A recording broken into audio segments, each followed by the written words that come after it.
여러분 안녕하십니까? 보이스 오브 악시온, 악시온의 소리 방송 시작합니다.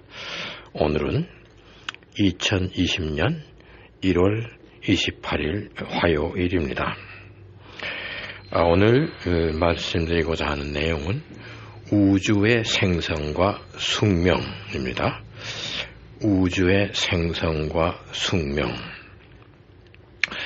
18세기 그 계몽기 때 임마누엘 칸트라고 하는 철학자가 있었습니다. 잘 알려진 독일의 철학자입니다. 1796년도에 우주의 기원은 성운이라는 것이 있었다. 우주는 진공이 아니고 성운으로 기체로 채워져 있는데 그것이 운동에 의해서 소용돌이 운동에 의해서 회전하면서 구심력에 의해서 중앙 부분이 압축되고 온도도 올라가고 밀도도 높아지면서 빛을 발하는 그런 천체가 생겨났다. 이런 가설입니다.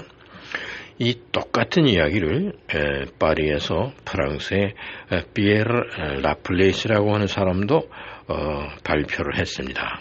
그래서 칸트 라플레이스 테오리라고 이야기하는 것입니다. 그것이 18세기 말에 대두되어서 19세기의 정설로 받아들여지고 20세기에 들어와서도 칸트 라플레이스의 테오리, 이 우주 생성에 관한 이론이 정설로 받아들여졌습니다. 그런데 1930년대가 돼가지고 조지 가모프라고 하는 사람이 있었습니다. 그 사람은 러시아 태생인데 활동은 미국에서 했습니다. 그런데 그 사람이 이상스러운 얘기를 했어요. 우주의 생성은 그렇게 칸트 라플레이스의 이론이 맞는 얘기가 아니다. 기체가 소용돌이의 운동에 의해서 압축되어서 천체들이 생겨난 게 아니고 빅뱅이라는 게 있었다. 그것이 굉장히 높은 온도와 고밀도에 있어서 그것이 빅뱅이 생겨나면서 팽창하는 과정에서 누클레오 신테티스, 즉 원자 핵들이 생겨나면서 물질들이 파생되었다. 이런 이야기입니다. 이 가모프의 이 이야기는 그 전에 아인슈타인의 친구인 프리드만이나 레메이트르라는 사람들도 그 빅뱅에 대한 그런 이론을 전개했습니다. 그런데 이 가모프라고 하는 사람이 아주 그 체계화했습니다. 빅뱅 이론을. 그러면서 그 원자들이 생겨나게 된 원인을 얘기했습니다. 소위 그 뉴클레오 신테티스라고 하는 거죠. 그래서 이제 제일 먼저 생겨난 그 원소가 수소입니다. 그것은 양성자 한 개에 전자 한 개만 있으면 그것은 수소 원자가 됩니다. 그래서 그와 같이 소위 그 누클레오 신테시스 원자 핵이 생겨나게 된 그런 이유와 과정을 소상히 설명을 했습니다. 그러니까 빅뱅 테오리와 뉴클레오 신테시스 이것이 유명한 그 학설이고 그러면서 우주는 팽창한다. 이제 이런 이야기를 했고 그 다음에는 거의 같은 동시대 1930년대 스위스의 천문학자 중에 프리트 츠비키라고 하는 사람이 있었습니다. 그 프리트 츠비키라고 하는 사람은 암흑의 물질이라는 것이 존재한다. 이런 얘기를 했습니다. 우주에 암흑의 물질이라는 것이 굉장히 많은 분량을 차지하고 있다. 이런 학설을 또 내세웠습니다. 이런 것이 20세기 전반부 1930년대의 일이었습니다. 그런데 그러한 이론에 대해서 두 분야에서 반대 이론이 전개되었습니다. 하나는 칸트 라플레이스의 그 우주 기원론이 맞다고 생각한 그것이 정설이라고 생각한 20세기 초기의 과학자들은 무조건 빅뱅 이론은 옳지 않다고 생각을 하고 거부했습니다. 그 다음에 두 번째로는 기독교를 비롯한 종교계에서 우주가 창조주가 창조한 것이다. 그러한 전제 조건을 이야기해야 하는데 빅뱅이 있어서 생겨났다. 이런 것은 옳지 않은 그런 학설이다. 이제 이런 얘기가 대두되면서 이 조지 가모프라고 하는 사람은 기존 학계에서부터도 공격을 받고 종교계에서부터 비난과 공격을 받았습니다. 상당히 그 어려운 생활을 했죠. 그랬는데 20세기 후반부에 1964년이 되었습니다. 아주 이 1964년은 우주 물리학에 있어서는 매우 중요한 그런 이야기입니다. 그런데 그때 소위 우주 배경 복사라고 하는 것이 발견됐습니다. 그 영어로는 코스모스 마이크로웨이브 백그라운드 레디에이션입니다. 약자로는 CMBR입니다. 우주 마이크로웨이브 배경 복사다. 이런 파장이 있다는 걸 알았습니다. 그래서 이런 파장을 접수한 그 천문학자들이 우주가 빅뱅에 의해서 생겨난 게 맞는 것이다. 이런 얘기를 했을 때 나사에서는 1974년도에 그러니까 그런 1964년 그런 얘기가 대두되고 난 10년 뒤에 코베라는 위성을 올렸습니다. 코베는 코스모스 백그라운드 엑스플로레이션입니다. 그러니까 코스모스에서 CO를 떼고 백그라운드에서 B 그 다음에 엑스플로레이션 탐구한다 그거죠. 우주의 배경을 탐구한다. 이러한 위성을 만들어서 코베 위성을 띄웠습니다. 그 코베 위성이 그 소위 CMBR 우주 마이크로웨이브 배경 복사라고 하는 것을 접수해서 아주 그 모든 기계 장치와 게이지와 컴퓨터와 이런 걸 가지고 분석을 했습니다. 분석한 결과 빅뱅의 잔여열이다. 그것이 빅뱅이 있고 난 이후에 40만 년이 지나고 나서 생성된 파장이다. 그겁니다. 그래서 빅뱅이 생기고 난 이후에 40만 년이 경과하고 난 이후에 이 우주 배경 복사가 시작된 겁니다.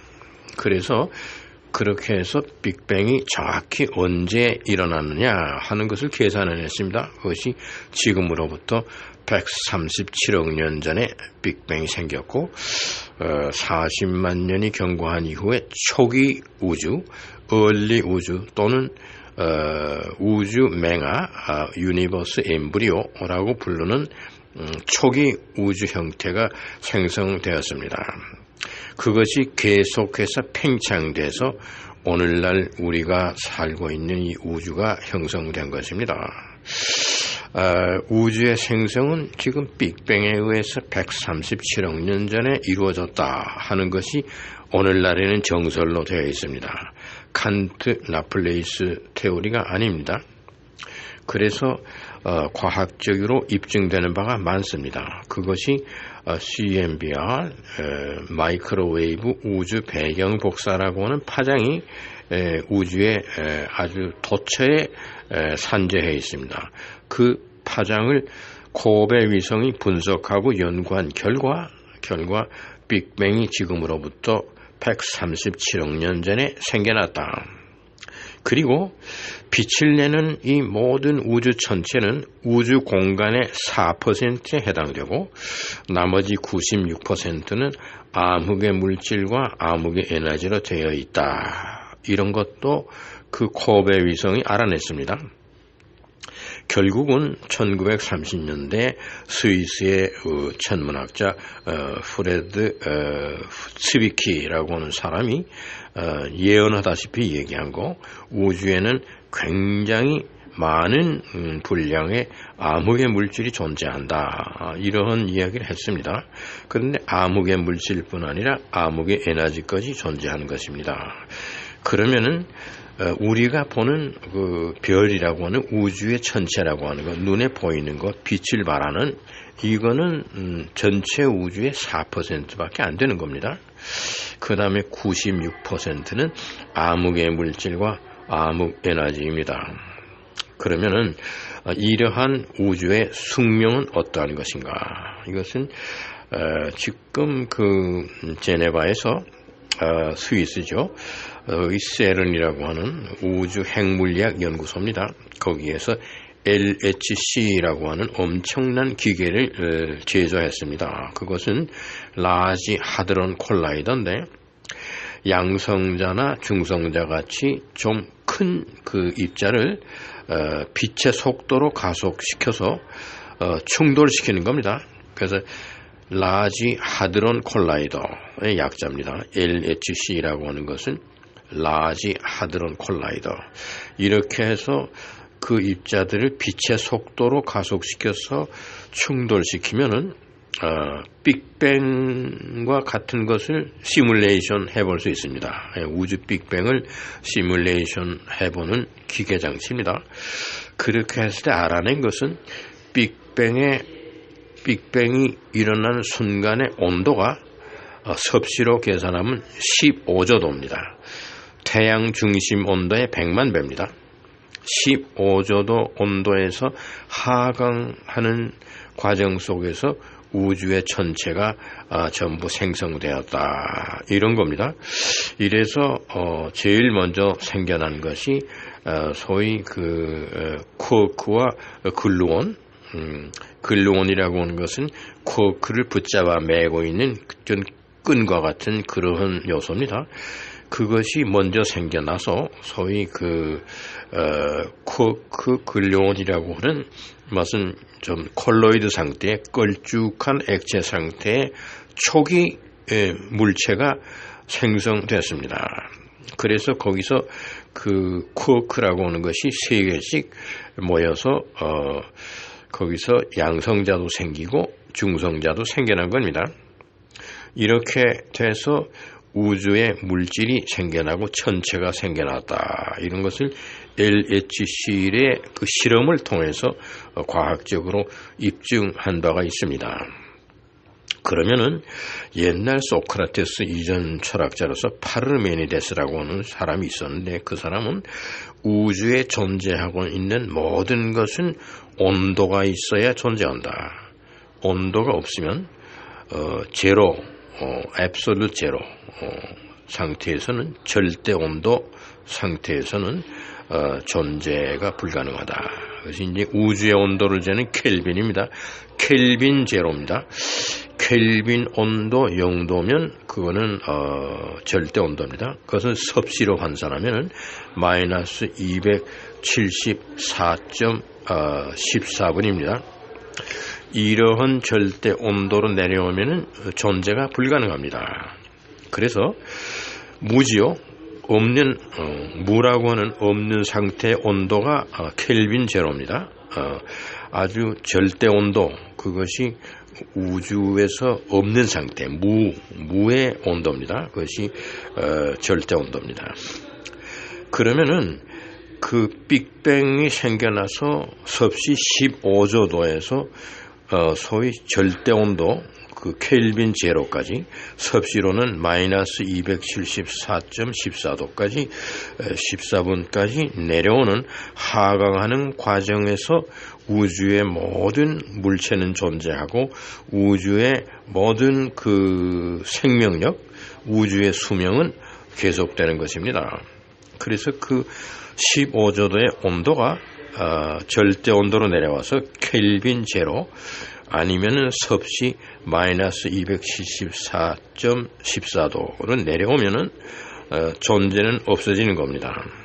그래서 우주의 숙명은 이 빅뱅에서 생겨난 온도 15조도입니다.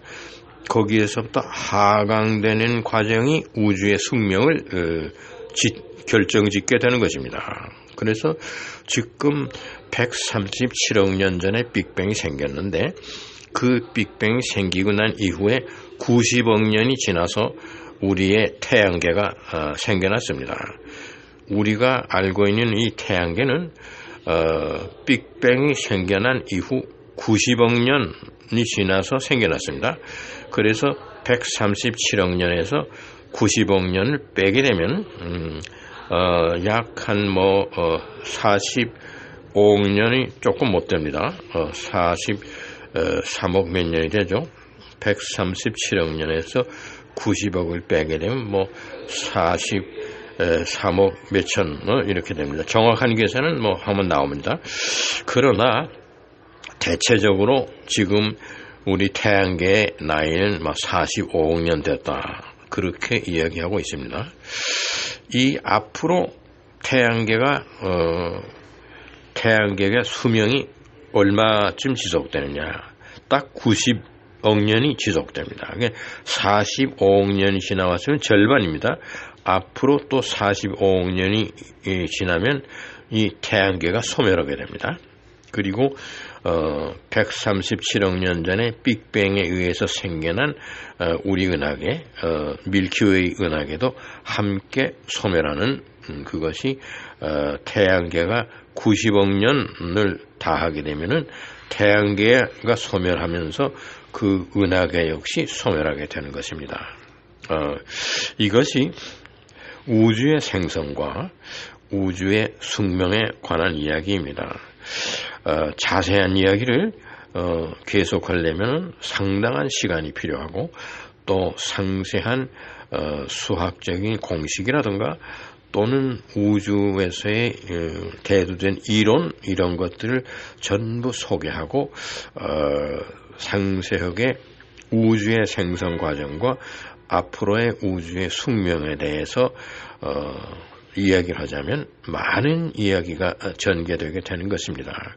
오늘은 우리가 간단하게 이해하기 위해서 김정량의 우주 문명 강의에서 10번째 강의에서 이러한 내용, 우주의 생성과 숙명에 관한 설명을 마칩니다.